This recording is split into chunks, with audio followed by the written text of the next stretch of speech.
매일 성경 묵상을 돕는 해설 가이드입니다. 안녕하세요. 묵상 코치입니다. 함께 읽고 나눌 말씀은 사무엘상 25장 23절에서 44절까지 말씀입니다. 다윗은 나발을 심판하라는 자신의 분노가 하나님 앞에서 정당하지 못하다는 사실을 깨닫고 돌이키게 됩니다. 그러나 결국 나발은 하나님의 심판으로 죽게 됩니다. 23절에서 31절 읽겠습니다. 아비가일이 다윗을 보고 급히 나귀에서 내려 다윗 앞에 엎드려 그의 얼굴을 땅에 대니라. 그가 다윗의 발에 엎드려 이르되 내 주여 원하건대 이 제약을 나 곧 내게로 돌리시고 요종에게 주의 귀에 말하게 하시고 이 요종의 말을 들으소서. 원하옵나니 내 주는 이 불량한 사람 나발을 개의치 마옵소서. 그의 이름이 그에게 적당하니 그의 이름이 나발이라. 그는 미련한 자니라. 요종은 내 주께서 보내신 소년들을 보지 못하였나이다.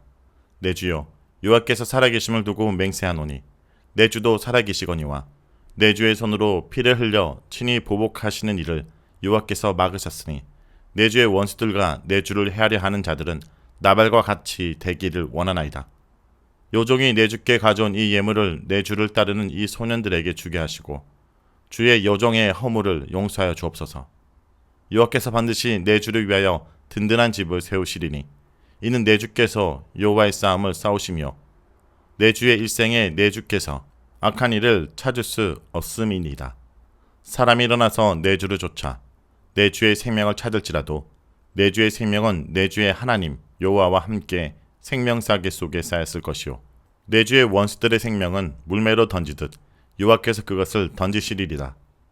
여호와께서 내 주에 대하여 하신 말씀대로 모든 선을 내 주에게 행하사 내 주를 이스라엘 지도자로 세우실 때 내 주께서 무지한 피를 흘리셨다든지 내 주께서 친히 보복하셨다든지 함으로 말미암아 슬퍼하실 것도 없고 내 주의 마음에 걸릴 것도 없으시리니 다만 여호와께서 내 주를 후대하실 때 원하건대 내 주의 여종을 생각하소서 하니라. 아비가일은 두려움 없이 다윗을 만나러 나섰고 야곱이 에서를 보자마자 땅에 엎드려 절한 것처럼 아비가일도 나귀에서 급히 내려 땅에 완전히 엎드립니다.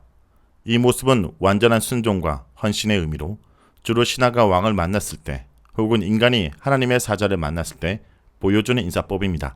이렇게 아비가일은 다윗 앞에 완전히 복종하는 모습을 보이며 자신이 다윗의 앞을 막은 죄를 용서해달라고 구한 뒤 자신의 말을 들어달라고 간청합니다. 다윗의 마음을 풀기 위해 행동으로 최선을 다한 후 남편인 나발에 대해 종이 표현한 것과 동일한 표현인 불량한 사람이라고 말하고 그 사람에 대해 마음 쓰지 말라라고 하면서 나발은 이름 그대로 미련한 자이기 때문이라고 말합니다. 그러고서는 하나님의 살아계심을 두고 맹세하면서 다윗의 손에 피를 흘리며 직접 보복하는 행위를 하나님께서 막으신다고 말합니다. 다윗을 죽이겠다는 맹세에 하나님께서는 보복을 막으신다는 맹세로 다윗의 행동이 잘못되었음을 일깨운 것입니다. 그러고는 준비한 예물을 다윗에게 주어 충성을 보입니다. 아비가일은 여호와께서 다윗의 집을 든든하게 세우실 것이고 다윗이 지금 사울과 맞서 싸우는 것은 하나님의 일을 하는 것이며 하나님께서 다윗을 생명사계 속에 싸서 보호하여 이스라엘의 지도자로 세우실 것이라고 말합니다. 하나님께서 보호하고 계시니 나발을 죽여서 나중에 왕이 된 후에 무지한 피를 흘렸다는 말이나 직접 보복했다는 불명예스러운 말을 듣지 마시라고 말하며 자신의 말이 철저히 다윗을 위한 말이라고 주장합니다. 마지막으로 자신을 기억해달라고 말합니다. 여기서 아비가일은 두 가지 모습을 보여줍니다.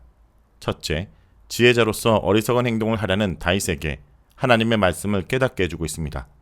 그녀는 지혜롭지 못하게 행동하는 다윗에게 사무엘상 24장 12절에서 다윗이 했던 말과 동일한 말을 하며 나발의 집을 치는 행동은 개인적인 복수로서 잘못임을 일깨웁니다. 다윗은 복수하는 것이 잘못이라는 사실을 알고 있었지만 그 대상을 자신보다 높은 인물이나 힘센 인물로 한정하고 자신보다 약한 사람에게는 자기 힘으로 보복하려고 한 것입니다. 이런 다윗에게 아비가일은 하찮은 사람일지라도 개인적으로 보복해서는 안 된다는 것과 이 일이 훗날 다윗이 지도자가 되었을 때 그의 명성에 흠집 낼 수 있다는 사실을 지적합니다. 이렇게 아비가일은 다윗으로 하여금 어떤 것이 여호와 앞에서 옳고 그른지를 바로 분별하도록 돕고 옳은 길을 가르쳐주는 지혜자 역할을 하고 있습니다. 둘째, 선지자로서의 모습을 보여줍니다.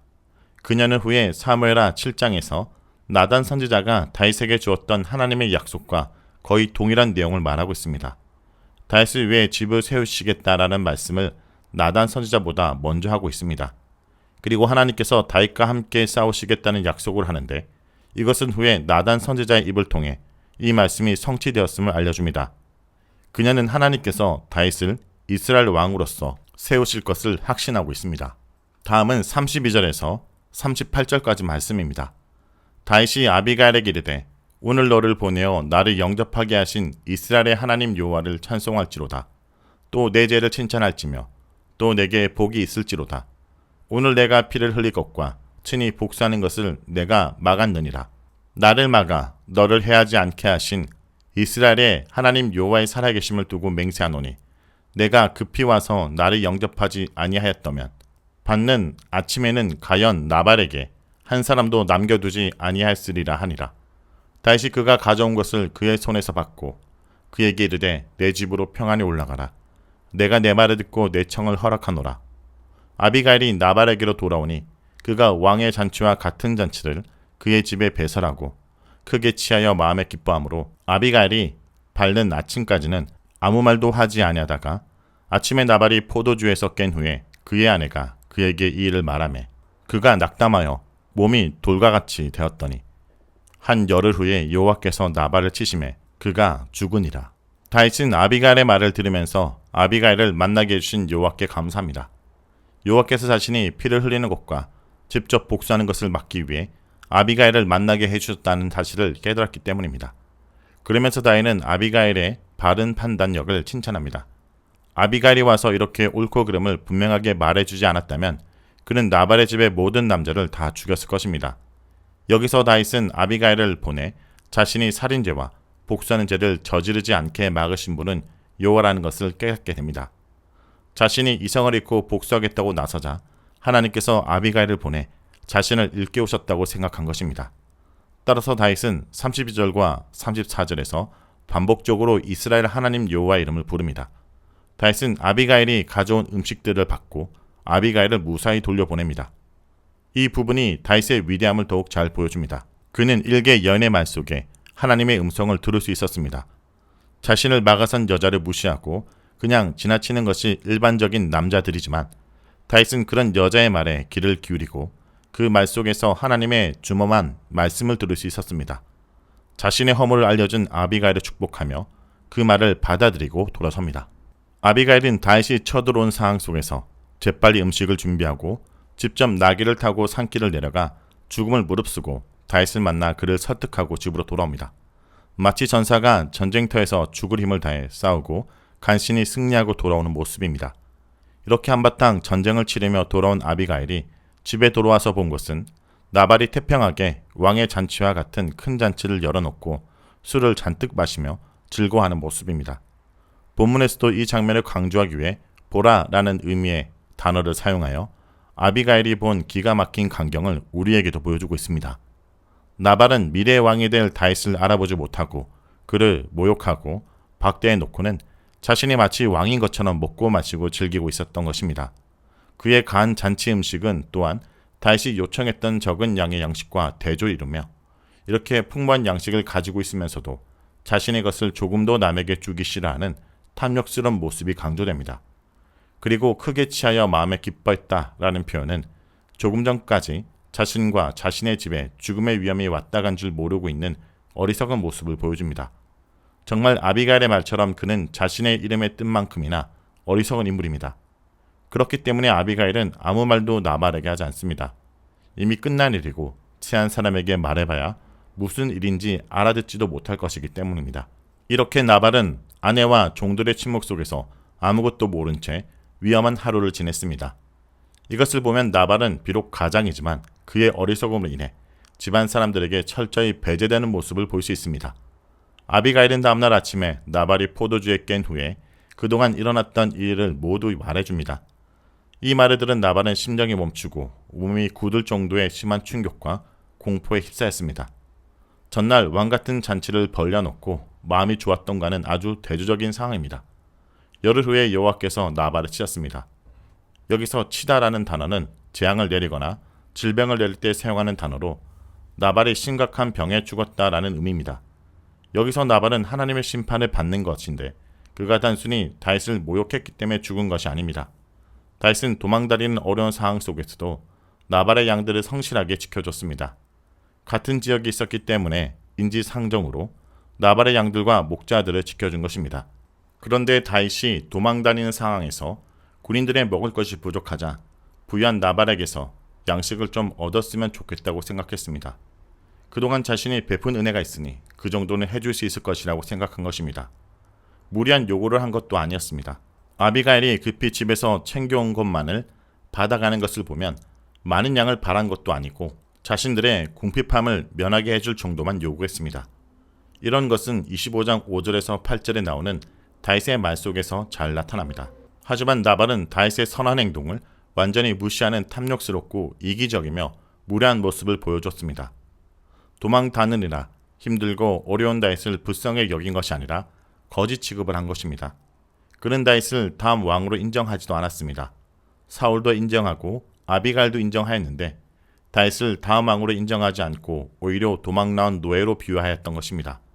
그러므로 하나님께서 나발을 죽이신 것이 단순히 다윗에게 모욕을 주기 때문만은 아니라 탐욕과 선을 악으로 갚는 불의, 하나님께서 정한 왕을 인정하지 않는 불순종 등 다양한 차원에서 보아야 할 것입니다.